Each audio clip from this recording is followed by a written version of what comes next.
Good evening. My name is Whitney Carr. I'm the Adult Services Manager here at the library. Just wanted to welcome you here on this lovely evening. I wanted to first start by thanking Judy Oppenheimer, the External Relations Manager at the Decorative Arts Center, for approaching us about this partnership. So the Decorative Arts Museum or Center is a wonderful museum just about a half an hour away on Route 33, if you haven't been there. And we're excited about the upcoming Curator talks that coincide with the exhibits. So the next exhibit is Chronicles, the Great Depression and the Pandemic. It starts on May 21st, and we'll have another Curator talk here on June 16th. And a few words now about our speaker. So Andrew Richmond is a native Ohioan and received his bachelor's degree in history from Kenyon College and a master's degree in American Material Culture from the Winterthur Museum and University of Delaware. After more than a decade in the world of antiques and art auctions, he is now a certified personal property appraiser and decorative arts advisor. So please welcome Andrew Richmond. Thank you. Well, thank you very much, Whitney, for the invitation to come and spend an evening with you all. I apologize, it's just me, my wife and co-curator. Needed to stay home with the kids. So unfortunately, you got the less smart and less good-looking one tonight, but that's okay. But one of the great things about my wife, it's something that I think is great, she's a librarian. Libraries are in my blood. Not only did I marry a librarian who I met while working in a library, but my oldest sister is in HR at the Akron-Summit County Public Libraries. My dad has been a trustee at my hometown library in Canal Fulton for 25 years, I think. He served on the Oakland board at one point. So libraries are in my blood. It's one of my favorite places to be, so I'm always happy to come to a library to talk. So as Whitney mentioned, this is an exhibition that is at the Decorative Arts Center of Ohio, one of my favorite little museums. If you've not been there, please do go there. It's a great little gem, beautiful house, always have great exhibitions, a great team there. And when I talk about exhibition, this is my fourth exhibition I've done there, and I can't tell you how important it is to have such a good team when you're partnering with a museum for an exhibition, because it really takes a village. It may be just my wife and my name on the label, but really there's a staff there. There's a whole range of volunteers and outside contractors. About 20, 30 people are involved in putting all this together, getting 80 things moved from all over the state to the museum, set up and looking as beautiful as it does. So what I always encourage folks to do is when you go to the Decorative Arts Center, because if you haven't been, you're going to go, right? And if you've been, you're going to go again. When you get to the top of the stairs, before you go into the first gallery or when you leave the fourth gallery, on the wall, there's a big plaque that outlines everybody who participated in some part of the exhibition. Take a look at that. I like to sit at the end of the movie and watch all the credits because I figure I want to see everybody who did it. Well, do that at this exhibition. So the genesis of this exhibition is called Hindsight, the Art of Looking Back. It can be traced to a village in Northwest Ohio, the village of McGuffey in Hardin County. Now, the name McGuffey might ring a bell to some of you. The McGuffey Readers. The McGuffey family lived in McGuffey, and they published the McGuffey Readers. And this woman right here, Leuty McGuffey Manahan, she is of that McGuffey family. So she grew up there in rural Hardin County in the early part of the 20th century. And when she became an adult, she got married and moved here, I guess not technically in Bexley, but Bexley adjacent. And she spent the rest of her life there. And sometime during her adulthood, she decided she wanted to start painting. Never had any training. She bought some paints and an artist board and just started painting. And what she decided she wanted to do was recreate her life in rural Hardin County, essentially growing up in rural America. And she, over the course of her life, she painted about 80 fully finished works. And then there are a slew of studies and other things. But you can see, I mean, they're charming and folksy and whimsical. And most of these are actually owned by one person. And I got invited to his home a number of years ago to look at this collection and think about, boy, what's he going to do when he wanted to make plans for when he's ready to move on to the next phase of being, so to speak. And it occurred to me, boy, this is a great story, an interesting character, great paintings, and a great story. Somebody needs to learn about this stuff. Well, apparently when Leuty was working, she actually was rather well known. She had exhibitions all over Ohio, a big exhibition at the Ohio State University. She even had an exhibition at a gallery in New York City. She was very well known. She never sold any paintings while she was alive. Her daughter had intended after her mother's death to market and create a market for her work and sell them. But for some reason, she did not. She just put them in a closet and left them there. And they sat there for 30 years, close to 30 years, until the gentleman that I met was able to, through some machinations, acquire the entire collection. And now they've been in his house for about 25 years. So they really needed to get out and be told. So over those 80 finished works, she depicted, in its charming, nostalgic ways about, growing up in rural Ohio. We've dubbed them memory paintings. We are certainly not the first people to use the phrase memory painting. And to be honest, it's quite an oversimplified term. But really, it's just about painting something, drawing from memories, but we know memory can be flawed, and we'll be getting certainly into that in a bit. A lot of these paintings are humorous. Some of you may remember your parents talking about the midnight walk if you grew up in a rural area out to the outhouse. So some of them are quite humorous, but some of them may appear humorous at first, but when you start to think about what you're seeing, actually are rather socially critical. A lot of them involve women's work, and particularly in rural America. And so you can see on this particular painting, which is titled Mother's Day, there's mom, head bandaged, kids hanging off of her at the stove, cooking, everybody else making a mess and making lots more work for her. My wife can relate to that quite a bit. So during her life, Manahan was, in a number of articles about her, was referred to as Ohio's Grandma Moses. I'm sure to see some heads nodding, so a lot of you know who Grandma Moses was. Anna Mary Robertson, Grandma Moses, worked in upstate New York in the 1940s and 50s. And because of that, we decided, as we're thinking about Leuty Manahan and her work and how to turn it into an exhibition, it couldn't just be about her work. We really wanted to expand it. So we decided to broaden it to look at other painters, both in Ohio and elsewhere, that were painting these nostalgic views. And of course, Grandma Moses is the most famous, the most nationally famous one. She was painting in upstate New York in the 1940s and 50s, very much like Manahan, painting these nostalgic views of growing up in rural America. So the concept of the memory painting actually goes back several hundred years to what art historians call history paintings. And this is in the 17th and particularly in the 18th century. It was the highest form of academic painting, was to paint historical subjects. A lot of them were classical scenes, Greek, Rome, etc.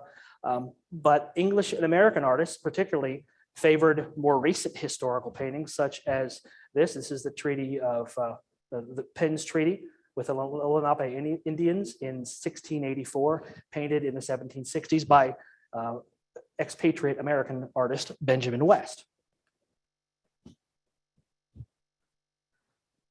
So as history painting developed in the 18th century and into the 19th century, it really focused on the founding and establishment of the American Republic. And by the 18 teens or so, it started to fade away as new forms of painting became more academically praised. But there still were some history painters hanging around, including Salah Bosworth, who was working in southeastern Ohio. And this is his version of what he called the Landing of the Pioneers. So this is the first 48 settlers that landed on the banks of the Muskingum down at what is now Marietta on April 7th, 1788. And there's Lenape Chief Pipe. And so this, again, this is a history painting, but at the same time, it's sort of a memory painting. Bosworth was working at the time with Samuel Hildreth to illustrate a history book that he was working on covering the early settlers. And so they were talking to all the folks who were still around, who remembered those days. So they were essentially trying to extract community memories, and Bosworth was trying to put them on canvas. Again, he wasn't there, and this has certainly got a pretty heavy dose of nostalgia and warm and fuzzy feeling into it. You can even see in a nice comparison here, the composition of Benjamin West and Salah Bosworth is very, very similar. So you can see these history paintings. I'm not going to say they're necessarily formulaic, but there certainly was a kind of a standard compositional theme that you were shooting for. And so in my mind, that suggests that Bosworth was familiar with these 18th century history paintings. But again, these are history paintings done decades later. So the information conveyed has been filtered through memory, filtered through the history books, et cetera. So we can't necessarily think it's exactly how things happen. Of course, we know it isn't exactly how things happen. This is another Salah Bosworth painting. And this is where I think it's, I call it a history painting, but it also sort of exists as a house portrait. Portraits of homes, estates, farms were another common thing in the 18th and certainly into the 19th century. Wealthy folks would commission an artist to paint their farm in the most glowing way so that they could show off their status and wealth. So this is Bosworth's painting of the home of Ephraim Cutler. Ephraim Cutler was the son of Nassus Cutler. He was the architect of the Northwest Ordinance of 1787, one of the founders of the Ohio Company that sent the first group of settlers west. So Cutler was both the Cutlers, the elder and the junior, were learned, very learned men, very much into science. Ephraim, they both were actually quite into botany. And Ephraim Cutler, what's interesting about this is this really shows how these paintings are constructed in a conversation between artist and patron. Typically in one of these house portraits, you'd show it from the front elevation, right? You would want to show the whole scale of the estate. There's the practical issue of painting from the front would mean you'd standing on the Ohio River, but artists have come up with all sorts of ways to get around such practical issues. But what Cutler clearly wanted to show off were his gardens. Far more important than his house, which was an extraordinary stone house, and that's the Ohio, but he wanted to show off his gardens. This is currently owned by Dahl's Arboretum in Newark. If you've not been there, go see them. But what's great about it being there is the botanists at Dawes have gone through this and they've cataloged, actually, there's a period catalog of all the flowers and plants that were in the Cutler garden. But the botanists there have gone through there and have determined not all of those would have been blooming at the same time. So again, this is Cutler talking to Bosworth to say, I know it looks like an ugly mess out there, but all these need to be blooming, so make it happen. You're the artist. So moving back into the 20th century and some more Ohio memory painters. This is also southeastern Ohio, the small village of Ricks, actually a small crossroads now of Ricks Mills in Muskingum County. The artist is Paul Patton. Patton was painting a little bit later, probably about a generation later than Leuty Manahan. He grew up in the village of Ricks Mills, little rural community, and he went off. He was on a bomber squadron in World War II, and he'd spent the rest of his professional life in Cleveland as an educator. And when he retired, he wanted to return to Ricks Mills. He visited the place, and you can see here, it really is today just a crossroads. When Patton returned, it had the whole area had been strip mined, and it was literally everything of his childhood was pretty much scraped off the face of the earth.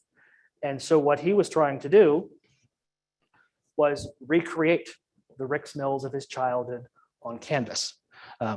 This is kind of his classic view of the hillside where Ricks Mills is, all of the houses there. So again, this is another great example of a memory painting. I'm sure he must probably had some old photos, but this is really him reconstructing that that specific time and place. Patton didn't inject a lot of social commentary like Manahan did. This is really about commemorating that place that, for all intents and purposes, no longer exists. In a very similar fashion, in Northeast Ohio, Max Barnard, he grew up in the village of Chagrin Falls, charming little town on the Chagrin River. He was a house painter by trade, also self-taught, and later in life decided to start painting the village as he remembered it growing up. And this is a view of the village as he was growing up. His paintings are a bit more naive than Paul Patton's, not quite as detailed. But again, it's his nostalgic view of his hometown. This particular painting is titled Cherry Valley. And I struggled for a while trying to identify where in the Chagrin Falls area there was a Cherry Valley. There isn't one. I've been talking to the director of the Chagrin Falls Historical Society. She suggested, and I think she's probably right, that not only is he constructing the image, but he's reshaping it, and he reshaped the name. Chagrin Valley, Cherry Valley. So he just tweaked it. I doubt anybody who he was showing these paintings to didn't think it was local, because he was painting intentionally local scenes, but he wanted to seemingly mask it just a little bit. Again, constructing this very intentionally, not just recording the facts as they were. Zipping across northern Ohio to the northwest quarter of the state in Tiffin. This is the work of Bernadine Stetzel. Stetzel actually began painting these paintings inspired by Grandma Moses. She grew up in Tiffin and went to New York City and lived there for a while. And that's when she encountered the work of Grandma Moses. And when she came back to Tiffin, where she spent the rest of her long life, she was trying to what was then called the American primitive style. And she wanted to recreate that style, but use Tiffin as the subject. And so lots of town scenes in all seasons. And this is a great opportunity to talk about quantity. You wonder how many of these folks, when we're seeing a pattern, right? They're all untrained. A lot of them picked up the brush later in life, sometimes even after retirement. But in terms of the quantity of production, Manahan produced about 80, give or take. Paul Patton, somewhere between 400 and 500 paintings. Stetzel, I'm going to guess somewhere north of 800 paintings. I mean, she was painting constantly. She learned how to paint while lying down so that when she was older and not physically able to sit up, she could still paint. There's a gallery that displays her work up in the small town of Grand Rapids, Ohio. And they probably have 500 paintings just there. And I think her family has a lot, and a lot of the people locally have a lot. So just extremely prolific. So these folks really highly focused on place.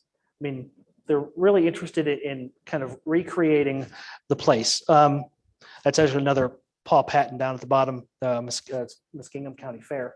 But there are other Ohio memory artists that were less concerned about place and more about just, more like Manahan, just recreating that time. And one of those is from Toledo, Everett Bayer. For him, and I've only seen maybe a dozen or so of his works, you really couldn't even identify the place based on anything. In fact, I question whether this is even Toledo, because if you've ever spent much time in Northwest Ohio, there are not 3 hills that big in the entirety of the Northwest quadrant of Ohio. But for him, it was about putting or recreating that simplicity of rural life, of growing up in rural Ohio in the early part of the 20th century. In a similar vein, the paintings of Tella Kitchen from here in Columbus are very much about creating life or recreating the lifestyle of rural America. She was born in Ross County and spent some time growing up in Independence, Indiana. And so we don't even necessarily know where some of her paintings are supposed to be, but it's about recreating that warm and fuzzy memory of growing up in rural America. This particular scene is a horse auction. Anybody grew up in a farming community, you know how important auctions are. I mean, they're not just about the commercial transactions, in this case of livestock, but they were very much social events. In rural communities, there were no newspapers quite often, and so that is how news traveled, was at these weekly auctions. Tella Kitchen's grandson, Ed, has continued the tradition, which I think is wonderful. This is Lancaster on parade day.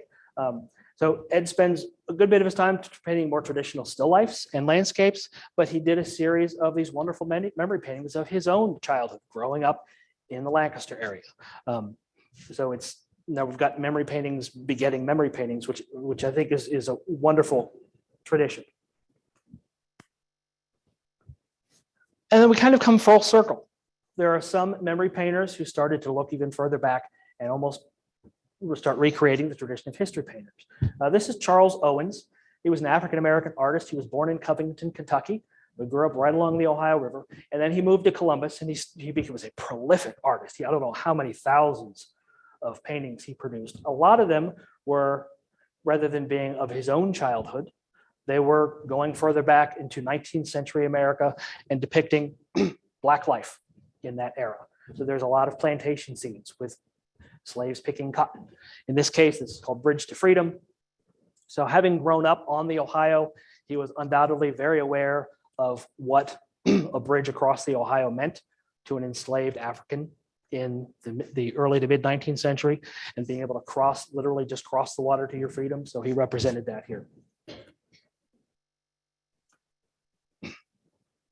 So as we look kind of collectively at all of these memory paintings, we can start to see that clearly, we call them memory paintings. Memory is really just the inspiration. It's the reason they picked up the brush. They probably better reflect nostalgia. And there's kind of an interesting intersection of history, memory, and nostalgia that's the purpose of this exhibition. And we're going to dive into some of those themes here in the next few slides. I guess the one on the left you haven't seen yet, that is another Bernardine Stetzel, Johnny's Diner in Tiffin. So we're going to go back into earlier days, earlier history. One of the themes we wanted to talk about was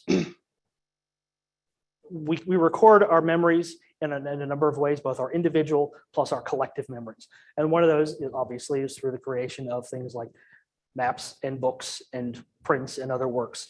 This is an important early map, 1787 map of what is now Marietta. So there's Muskingum. So you've been to Marietta? You're familiar with the earthwork, the huge complex of earthworks there. So these are prehistoric monuments made by indigenous cultures. And so when the American settlers came into the area, they noticed these, and frankly, they were impressed as heck looking at all these. I mean, some of these are this complex of indigenous mounds is bigger than the plateau at Giza, bigger than Stonehenge. It's huge. All done, of course, 500 or 1,000 years ago. And they were impressed and they recorded them. Some of them are gone, some of them have been grown over, but they actually recorded and preserved them. I mentioned this book earlier, Samuel Hildreth's Pioneer History of the Ohio Valley. This was his early attempt to kind of collect and preserve memories and early accounts of the earliest settlement in Ohio. And that's where he partnered with Salah Bosworth, who created the illustrations. And this is one of those illustrations here. So this is actually Salah Bosworth's history painting that was included in this history of the area. So this is the Ohio here, the Ohio River. This is the Muskingum. So this little spit of land is where Marietta is now. There's the small town of Williamstown, now West Virginia. This is Fort Harmar. This was a fort that was established in 1785. So that nicely dates this scene, at least the intended time period of this scene. And so this was just before American settlement.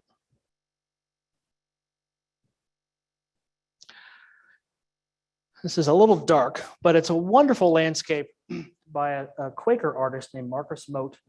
Started work in Lebanon, Ohio, and then moved to Richmond, Indiana.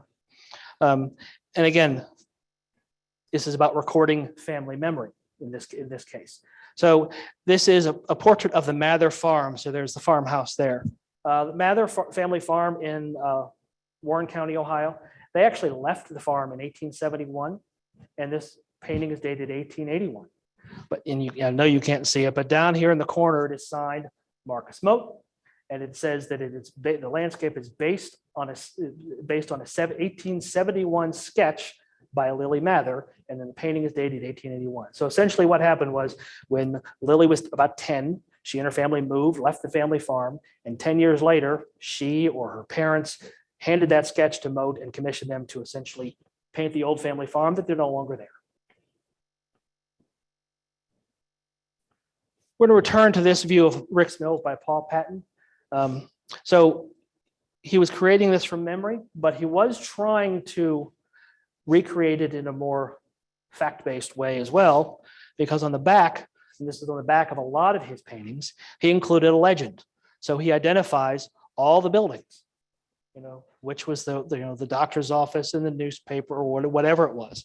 So this was Patton's attempt to take his memories and make them more factual, to create something closer to a history painting than just a memory painting. We see this a lot in the 19th century. This is a print by Courier Knives. I'm sure a number of you have heard the name Courier Knives. In the period, in the late 19th century, they became known as printmakers to the American people. I mean, they were a hugely prolific printing firm. They took advantage of the latest printing technology, which was the lithograph. Was developed in the late 18th century, but didn't really get rolling commercially until the 1820s and 30s. But it essentially allowed printers to much more cheaply create and print large quantities of prints. It made prints cheaper, and they were therefore more widely available. This is the first time when the middle class Americans could actually own art. And so they painted, or they created prints of all manner of things. And I think we'll see another one later. But one of the things they did focus on was capturing historical moments. So here we have the death of William Henry Harrison, who was president for 30 days.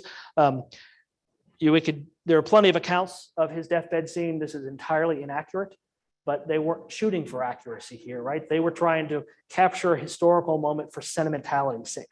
So they added everybody who they could, but then they did at least give us a key so we know who is present. So about that same time, Thomas McKinney and James Hall were again taking advantage of the lithography process to produce what was a really ambitious project, the history of the Indian tribes of North America. This was in the 1830s and 40s. They both realized that the indigenous peoples, I mean, those folks by the 1830s, of course, the Indian Removal Act had been passed. They had already been pushed west, been forced onto reservations, and they were, large groups were dying off. They saw them as an endangered race, and they wanted to do something to try and capture and record as much as possible about these people before they were no more. So they worked with a number of artists, some of whom worked in Washington. And so when Indian delegations would go to Washington to treat with the US government, they would sit for portraits. And so they used some of these portraits, and they commissioned other artists. They produced hundreds of lithographic portraits of various indigenous personalities. This happens to be the prophet, who is a Shawnee, Tecumseh's brother, one of the most well-known Shawnee in the Ohio Valley. They were heavily romanticized. But again, they were capturing their images for posterity, and I think posterity necessarily leads you into romanticization. But they got some great costume images, and it was an important work. It was extremely expensive when they were producing it and was commercially a failure, but it still survives at least. So more Courier Knives. This was more typical of what they printed, the farmer's home in winter. Anybody here grow up on a farm or visit farms in the winter? It doesn't look like that. Mud, cow pies. It's all, this is so heavily sanitized and romanticized view of farm life, but that's what Courier Knives were shooting for. They wanted to capture this historical moment in the mid 19th century to show what America was built on the back of the yeoman farmer, and they wanted to celebrate the yeoman farmer. This is the beginnings of ye olde America that we would see continued into the 19th and well into the 20th century. And into the 20th century we go with this painting. This is, we've been calling it a mural, and technically it's not really a mural because it's not done directly on the walls. So this is by William Mark Young. And this is one of about a dozen large-scale paintings that were created in 1938. So in 1935, the Marietta City Hall burned, and they rebuilt it, and they recognized that in just a few years, 1938 would be the sesquicentennial, the 150th anniversary of the settlement of Marietta. And they wanted to incorporate, because this is the Depression. This was the era of the WPA, the era of government-sponsored art. So they commissioned Young to produce 12 images of the founding of the early days of that region. They actually start as early, way back to the indigenous cultures of 1000 AD, all the way up through the settlement. And these are again, highly romanticized. This was also the age of the colonial revival. So being celebratory was more important than being accurate. I mean, certainly, now this guy, the stereotypical frontiersman, right? Coonskin cap, leather, fringed leather, but look who he's talking to. These folks all dressed up for a tea party in London. This is not what the frontier necessarily looked like. There is a native depicted, and in my mind, he does look like he's the expert here, because this guy doesn't know, the other guy doesn't know what he's doing. But in this period, images of natives or of African Americans tended to be pushed to the corners of paintings. They were peripheral figures.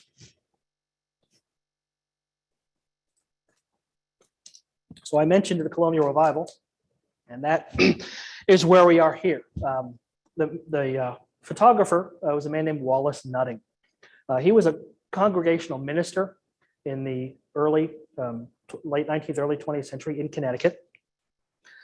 So we really wanted this exhibition to focus mostly on Ohio, but it was, for a number of reasons, it wasn't practical to focus solely on Ohio. But also importantly, we wanted to add some things from elsewhere for context. And this is a really important bit of context. Wallace Nutting, he started producing these photographs in the 19-teens and 20s inside early New England houses set with early New England furniture and decorative arts. And they were kind of, I mean, this one is titled The Ancestral Cradle. I mean, that title says it all, right? These are very much, again, celebrating the colonial era, the colonial revolutionary era, but they were not remotely accurate. I mean, there's nothing about how an 18th century home here that is accurate, other than it happens to have some 18th century stuff. And the costume is all wrong, but this wasn't what he wasn't selling facts. He was selling a story. He was selling a narrative, a celebratory narrative of the founding of the U.S. through these photographs. And he produced hundreds of them. And this sort of, we'll call it collective celebratory narrative, this collective memory continues right up to today. Everybody been to Portsmouth? You seen the big flood wall murals? I highly recommend it. So this is one panel from the flood wall mural. Some of the cities down on the river are, for obvious reasons, have flood walls. Marietta does not, and that's why it floods. Parkersburg does, and that's why it doesn't. Portsmouth has a big flood wall. It's over 2,000 feet long. And so in the late 20th century, up until about 2003 or 4, I think, they commissioned an artist to fill the entire flood wall with panel after panel after panel of the history of that area, from prehistoric times up to when the paint was drying, pretty much. So this depicts the 1950s there in Portsmouth. But again, it's not, there's certainly lots of solid information conveyed through those images, but it's about tugging at the heartstrings of the locals and showing tourists what that community has been and what it is. Classic view of the 50s with all the neon and the cars and everybody out on a Saturday night. So it is a wonderful image. We did not want this exhibition to be solely paintings, though. We wanted to, we are object people at heart, and we wanted to include some objects. So we wanted to include a certain number of objects that would really kind of form some tangible connections to specific historical events or people or themes. It's really only a fragment and just the top of a crazy quilt made by a woman named Sarah Scarborough. She made this when she was when she had befriended a woman named Elizabeth Keckley. Elizabeth Keckley was a dressmaker in Washington, D.C. And she was working there in the 1850s and 60s. She was formerly enslaved.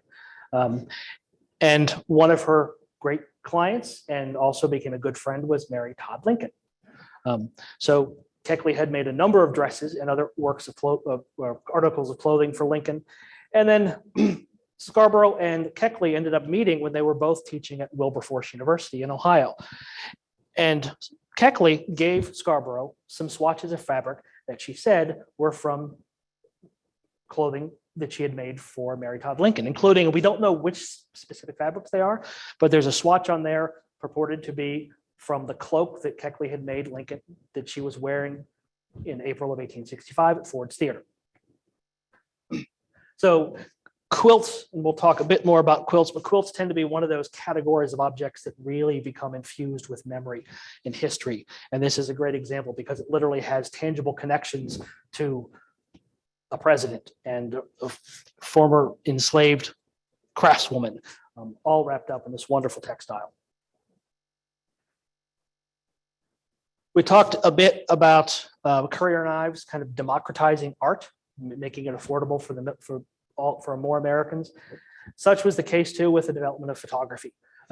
This is a daguerreotype. The daguerreotype process was developed in France in 1839 by Louis Daguerre, and by the time it got to this country, it was still expensive early on, but it was a whole lot cheaper than a painted portrait. So for the first time, more people could afford to buy images of their loved ones. What was often the reason for buying an image of the loved one, unfortunately, was when they passed away. And this is actually a portrait of a deceased young girl, but it would have been the only photograph her mother ever had of her. So better to have it of her in this state than not have one at all, right? Now for something completely different. We also look a lot in this exhibition at souvenirs, or the notion of kind of making or acquiring an object as a remembrance of a specific event or a specific place we have visited. Nowadays, of course, we do buy things like floaty pens, t-shirts, and snow globes, but 100 years ago or more, they had much better taste when it came to souvenirs. China was a popular souvenir in the late 19th into the 20th century.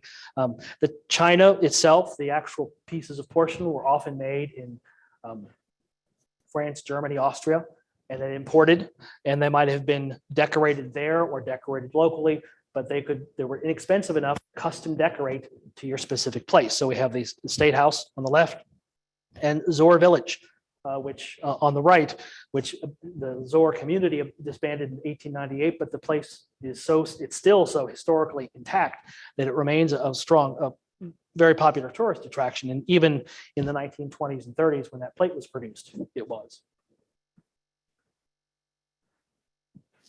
Some souvenirs weren't made to be collected. They were made from objects. So you actually get a tangible piece of an object. This is the Logan elm. Let's see, I want to make sure I get the quote here. So this elm was in Circleville, near Circleville in Pickaway County. And under it, according to tradition, Chief Logan in 1774 issued a great speech. I appeal to any white man to say, if he ever entered Logan's cabin hungry, if he gave him not meat, if he ever came cold and naked and he clothed him not. So this was a famous speech about Logan essentially telling the white folks, we've been good to you, you need to be good to us. And that tree became a tourist attraction. It was lost to Dutch elm disease in 1964. And now that little block of wood, this piece of wood from the elm, now, who knows how many hundreds, maybe thousands of Logan elm relics there are out there, but there's one. It's nothing special to look at necessarily, but it's that tangible connection to that specific place, specific object. So, and we often call those relics. Souvenirs are the kinds of things you think of in almost a tourist capacity. Relics sometimes almost feel more meaningful. Relics are often collected by soldiers in wartime. So this whole case is filled with various relics, either bits of uniform or even hardtack. That's hardtack up there by Ohio soldiers during the Spanish-American War. They were all members of the 8th Ohio National Guard. Sometimes in a family context, we call relics heirlooms. They serve the same purpose. It's that tangible connection to our past, but it's in a more specific context. This bowl was made, it's referred to by collectors today as peasware. It was made by the Pease family in Lake County, Ohio. And it's a fairly standard sugar bowl. I mean, there's nothing, it was fairly common in Ohio then and is still fairly common. But what makes it more interesting historically is it retained this photograph, presumably of the original owner, but the note. And I refer to these as granny notes. I love to see them. Quite often they have misinformation in them, but it's a place to start to dig up some of that history. And they always begin wonderfully. This one begins, this is a real old sugar bowl. And in fact, it is. It's probably from the 1880s. But this is taking a fairly pedestrian object and turning it into an important historical artifact and important family heirloom. Relics have a way of accumulating in our homes, family relics. This is actually from our home. We've actually created kind of a little reliquary. So these are all family objects. We can tell you the story of each and every one of them. Individually, and you look at them, they may be cute or interesting, but nothing is particularly special unless you know the story. That context is all too important. And incidentally, the reliquary, the family reliquary, is made out of the top of an early grandfather clock. At some point, the clock probably tipped over and broke, and somebody thought to cut off the top and turn it into a little cupboard. Recycling, I guess. Again, soldiers often collected relics or made relics or had them made for them. This is one of several pieces made or brought home by Sergeant Abraham Hill, who was from Jeffersonville, Indiana, the 89th Coastal Artillery, serving in France in World War I. We call it trench art. Now, for the longest time, and this is something I learned actually after this exhibition opened, for the long time, we thought that this trench art was actually made by the soldiers. Of course, they had a lot of downtime in the trenches, right? When they weren't being shot at, they were sitting in trenches being bored, and they would make things. And they indeed did make a lot of things. But these are artillery shells. And the soldiers themselves didn't often turn these artillery shells into these art. They might have done some engraving on them, but when you see the elaborate machine work, there are actually little cottage industries that sprung up near the battlefields in these little European towns. And they would send their kids out to collect all the shells, take them home, and then they would turn them into these and customize them for the soldiers. In the late 19th and early 20th century, a common family heirloom was grandma's or great-grandma's or great-great-grandma's spinning wheel. But practicality reigned for some, and having a spinning wheel sitting on your fireplace took up a lot of room and really wasn't doing a whole lot of good. So an ingenious person in Boston and undoubtedly elsewhere in the late 19th century came up with a small business to take your family heirloom and turn it into a chair. So you could take that useless heirloom and turn it into something you could actually use. It was more practical. And so he would take the spinning wheel, take it apart and reassemble it as a chair. Although it's interesting, you wonder, did he only remake spinning wheels into chairs because you see made in oak, cherry, mahogany, and gilt? I have never seen a mahogany and certainly never seen a gilded spinning wheel.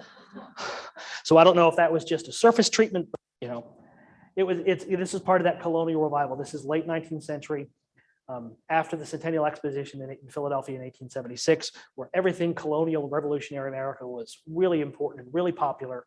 And this was a way to kind of pay homage to our ancestors through this sort of remaking of things.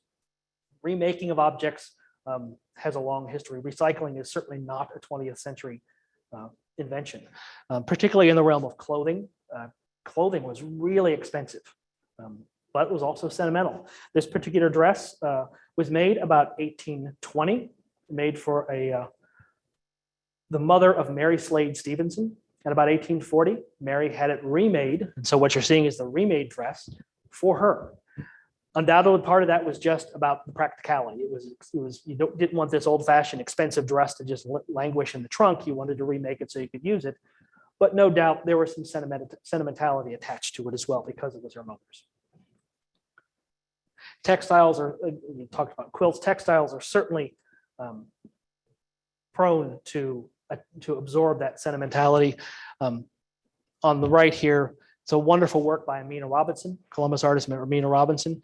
All the buttons were the grandmothers of Donna Wasserstrom. And she handed them to Amina and said, make me a work of art. And this is what it turned out. So this is a great example of sentimental family heirlooms being turned into a new work of art, very much like the spinning wheel chair or the dress. And of course, we talked about this. This is again that same thing, recycling earlier things into earlier relics into a new sort of context to make it more meaningful. And this is something we even still do today. When our kids were getting older, we realized we were saving entirely too many of their clothes, but they were also darn cute and they were so meaningful, but we just ran out of room. So we had a friend cut them up and make them into a quilt. So we now have, instead of 6 garbage bags full of baby clothes, we have 4 quilts, which are much more interesting to display and a whole lot easier to store. But it's that same sort of thing. It's about taking all of this stuff and preserving it in a way that can remain meaningful to you and hopefully to future generations. Even Courier Knives were a part of this, this kind of revival of interest and recreation. This is a Courier Knives print done in the 1950s. So Courier Knives was doing the original print in the 1840s and 50s and 60s. They're still printed today. I mean, that's how persistent their warm and fuzzy images are. But in the 1950s, they were being reprinted. It was kind of reviving memory prints in a way, so to speak. But not all of these recreations or refabrications are necessarily meant to be meaningful. In one gallery, one of the things we focus on is the notion of reproductions versus revivals. Reproductions we call, I tend to think of as an honest or a faithful replication of a historical object. A revival or something inspired by is inspired by that historical object, but not necessarily just trying to reproduce it faithfully. This is a good example. You can tell by the scale next to those books, this blanket chest is actually quite small, but it is a recreation or inspired by recreation of an actual blanket chest made in Tuscarawas County, Ohio in the 1850s, but it's made, I think it's about 1/12 scale by an artisan in Florida. So historically inspired, recreating these things, so it's still serving some of that memory purpose, but not necessarily in that relic way that we've seen other things.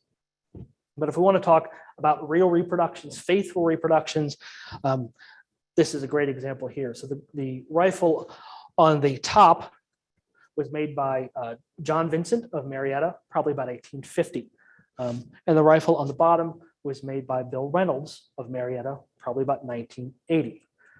Bill has spent the better part of his life studying the Vincent family of gunsmiths. This is a display that's at the Campus Martius Museum in Marietta. All those tools were Vincent family tools. A lot of them came from Bill, who dug them out of barns and things.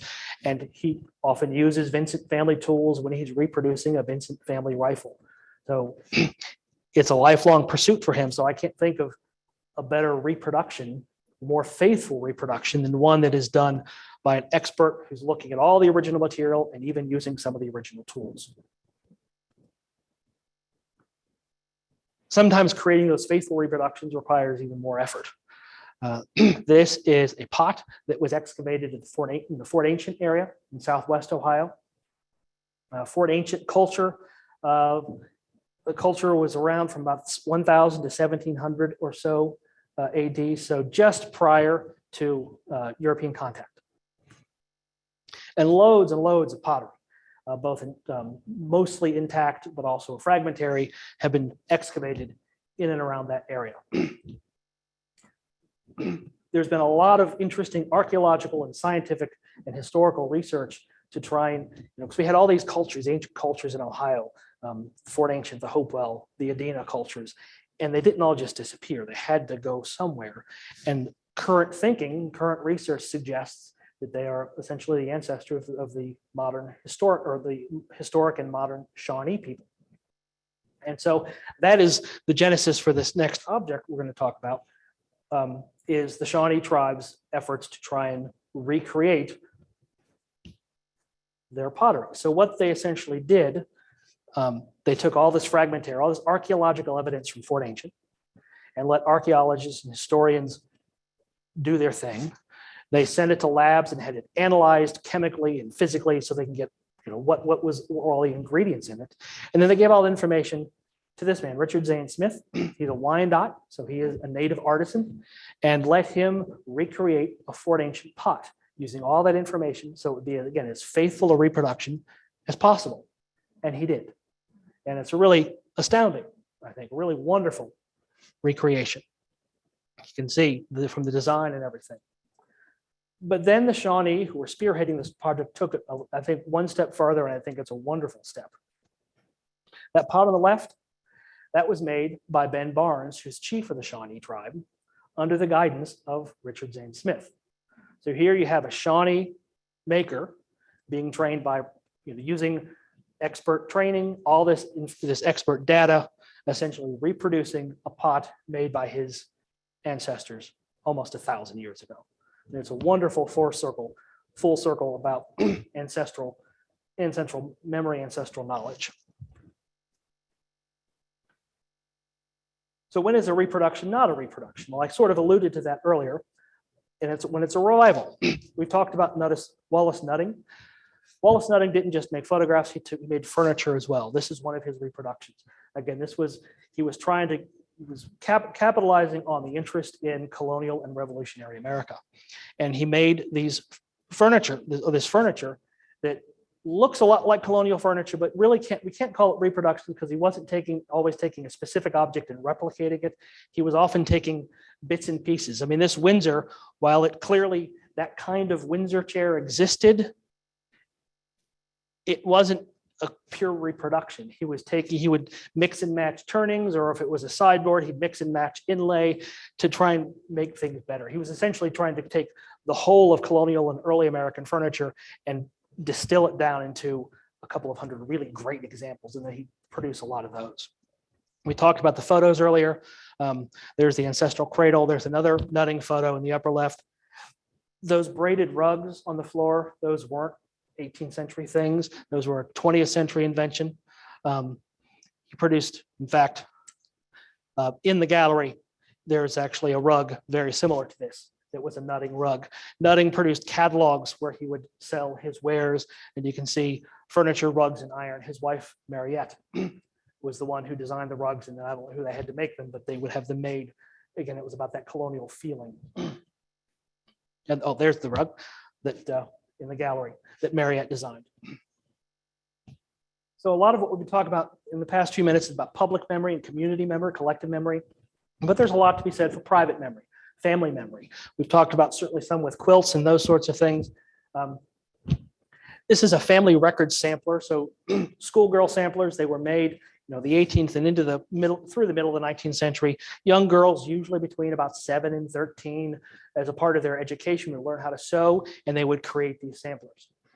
This was a kind called a family record because it has parents, births and deaths, all the siblings. They added birth dates.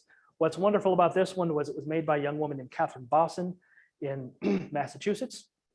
And when she was a girl, her family moved to Cincinnati. And she continued for years, even after she was married, to update it.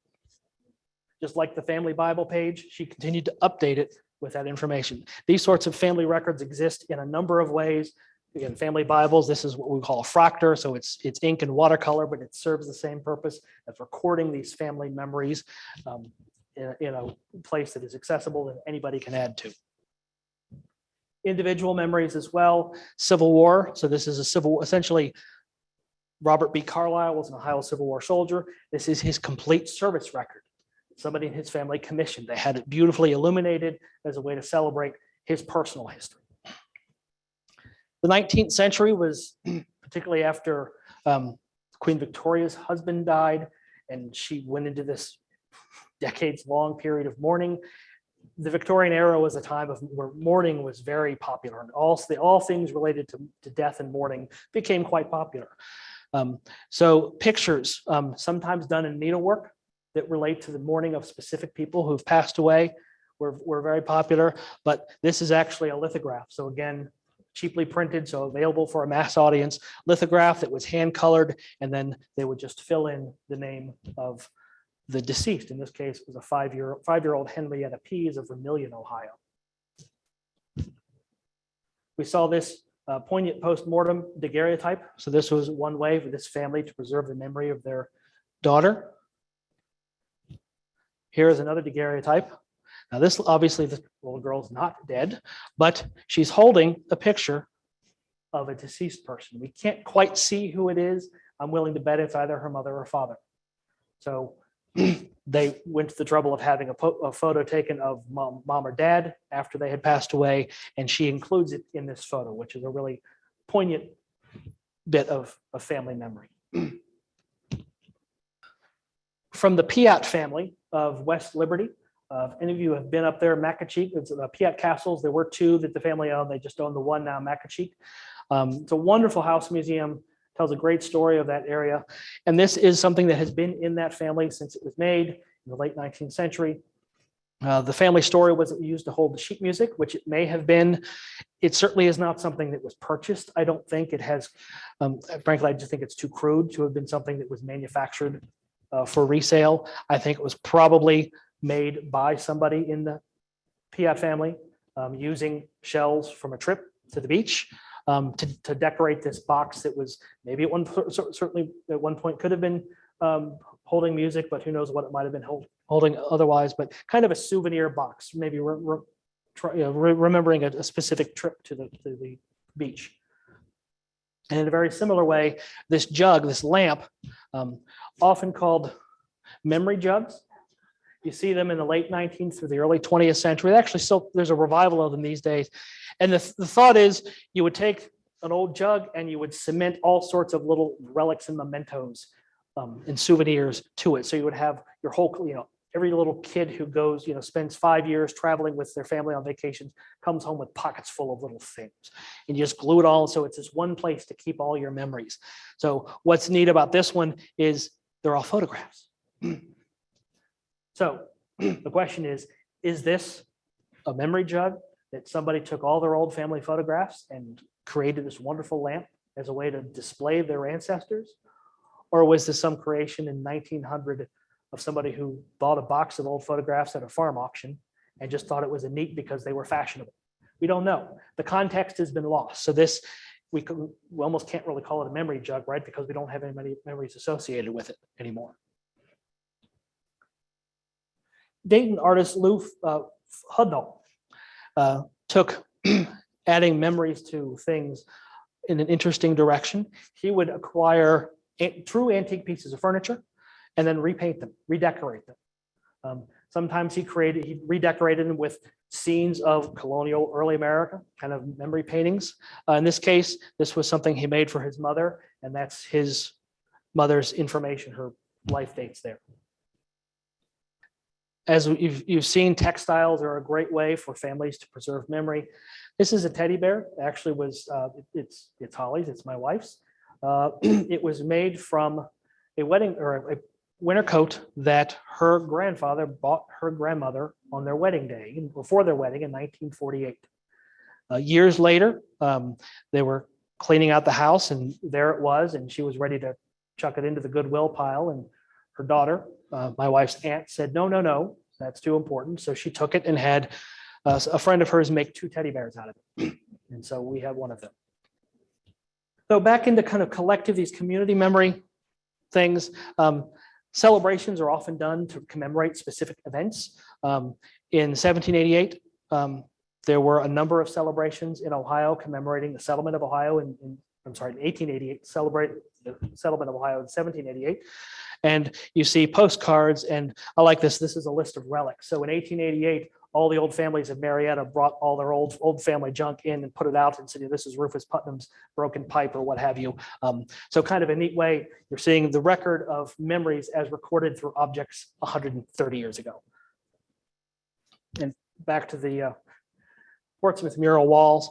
Again, 2,000 feet. What is neat about this is look at the format. It's like a big photo album. You can't really, it's kind of on the nose when you're talking about these walls being used as a community memory space and good times remembered. Of course, we remember the bad times, we just don't tend to put them up front, right? We tend to put them in the back and put the happy memories out front. Monuments are one way we celebrate or commemorate public memory. This is the Dayton Soldiers Monument, which was erected or dedicated in 1884. It's now been moved to its new location. Of course, we could go on for a long time talking about monuments and public memory and how they have served public memory over time. And back to Leuty we go as we finish up. And this is one of my favorites. This is Leuty's auction sale. So depicting the auction of the Manahan family farm contents. Everybody seems happy, having a good time, trading news and information. But in typical Leuty style, there's Mom up there in the doorway, crying as all of her things or all her family things are being dispersed. So that's a whirlwind tour through history, memory, nostalgia, as you will see in Hindsight at the Decorative Arts Center. All right, well, thank you all again for spending time with me. Thank you.